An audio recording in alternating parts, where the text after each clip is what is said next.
Assalamualaikum warahmatullahi wabarakatuh.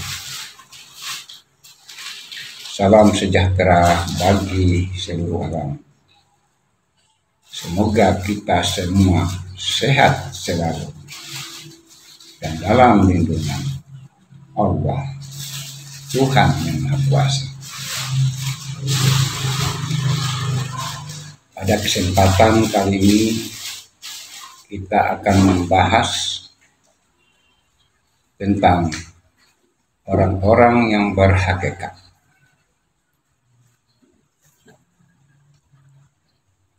Bagi yang awam, bahasa atau istilah hakikat dalam dunia tasawuf mungkin mereka belum bisa memahami. Namun bagi yang sudah bertasawuf atau orang-orang yang sudah berhakikat, bahasa yang dipakai dalam dunia tasawuf, khususnya yang berhakikat, tentu saja mereka bisa memahami dan mengerti setiap kalimat, setiap istilah yang dibahas atau yang diungkap dalam mencari suatu kebenaran, khususnya dalam berkeyakinan.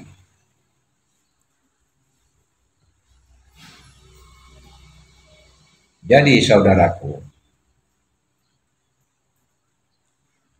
ilmu hakikat adalah bagian dari ilmu tasawuf, yang mana dalam dunia tasawuf itu dibagi menjadi 4 tingkatan,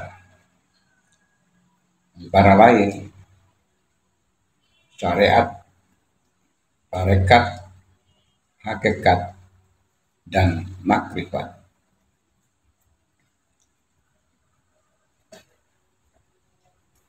Bagi yang belum bisa berhakikat, pemahaman yang mereka pelajari masih berada di tingkatan syariat. Karena ilmu syariat itu bisa dipahami oleh semua kalangan, sehingga sangat mudah dan sangat mungkin untuk dimengerti.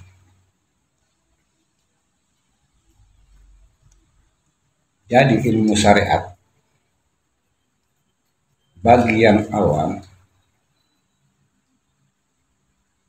karena di dalam kajian-kajian syariat itu sifatnya berdasarkan logika dan nalar. Jadi semua yang dijelaskan, yang dikaji dalam ilmu syariat itu sangat mudah untuk dipahami. Akan tetapi bila sudah masuk kepada tingkatan makrifat, bila sudah masuk ke tingkatan hakikat, maka pembahasan atau kajian-kajian tentang apa yang ada di syariat itu tidak semua orang bisa memahaminya. Sebab kenapa?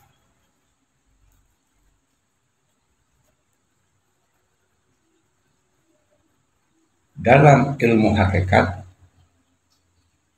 tidak hanya membicarakan hal-hal yang sifatnya zahiriyah atau yang bersifat materi, yang bersifat fisik. Namun ilmu hakikat mengkaji, mendalami hal-hal yang sifatnya substansi daripada apa yang diceritakan atau yang dijelaskan oleh syariat. Sehingga dalam memahami ilmu hakikat itu butuh pemikiran yang jernih, butuh pemikiran yang tajam dan kritis. Tentu hal ini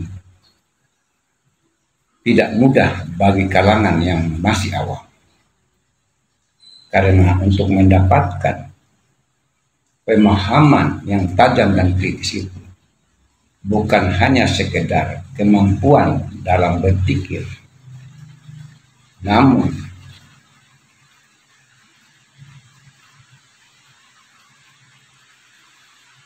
disertai dengan perilaku atau perbuatan yang menjauhi hal-hal yang dilarang oleh agama itu sendiri, seperti menjauhi perbuatan-perbuatan maksiat, melakukan amal-amal yang soleh, mengutamakan kepentingan orang lain atau kepentingan umum di atas kepentingan diri sendiri. Bila ini dilakukan dan terus dilakukan, maka hati dan pikiran atau kalbu seseorang itu dengan sendirinya akan mendapat suatu kemampuan dalam berpikir, sehingga untuk mendapatkan suatu kebenaran itu berdasarkan hati dan pikiran yang senantiasa selalu dijaga.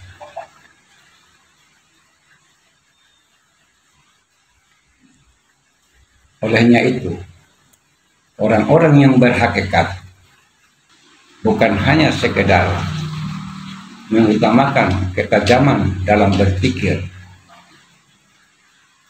ketika memandang satu kebenaran, akan tetapi hati dan pikiran yang ada dalam diri mereka itu selalu dijaga, karena syarat yang paling utama untuk bisa mempertajam pemikiran dalam hal untuk mendapatkan satu kebenaran itu adalah menjaga hati atau menjaga kalbu.